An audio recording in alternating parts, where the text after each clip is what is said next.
Bruce Hawker, our political strategist, joins us now. Bruce, in Darwin, of course, coming to the end of that campaign up there. Great to have you with us, Bruce. Let's talk about this Slater and Gordon, the Slater and Gordon allegations and the way the Prime Minister is not really handling it. This is not a fire that's going to go out quickly. It seems not, unfortunately, Paul, and this is the main problem, I think, for the Prime Minister, not so much the truthfulness or otherwise of the claims, the fact that she has to be distracted by it to go and talk about issues other than what she wants to talk about at the moment. This is her big problem with this latest allegation. You know, if there is nothing to it, and it's entirely possible there is nothing to it, but if there's nothing to it, why can she not just front it, answer all the questions, and I know the argument about feeding the fire, but answer all the questions and put it to bed?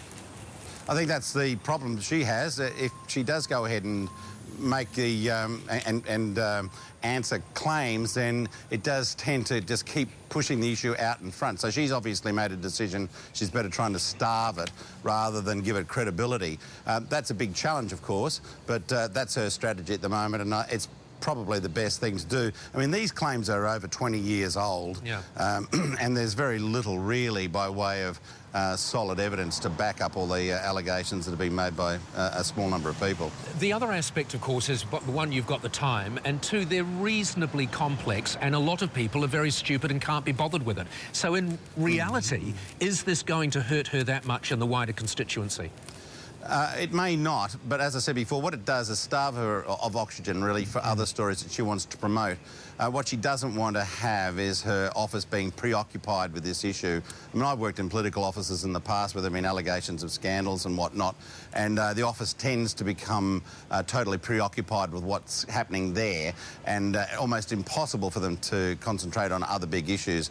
That's why she really doesn't want this thing to keep going. Right at the moment, it's largely contained to News Limited press, but whether that continues, I doubt very much. I think it'll probably continue to go on for some time, and then hopefully for her it'll just go away. Yeah, I think you're right. I think it will continue to go on for some time.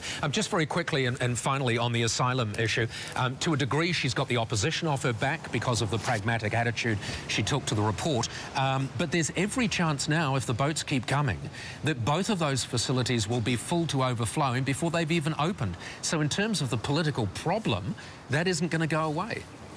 Well, I guess that's probably what the opposition's hoping for, but from the government's perspective, they're trying to do the best they can to send a really strong message to asylum seekers that this is not the way to go about it. Of course, the Malaysia solution would have done that without any problems, but given that there was never going to be any cooperation from Tony Abbott on that issue, and this is his preferred course, then I think this is the only way that they can go with it now.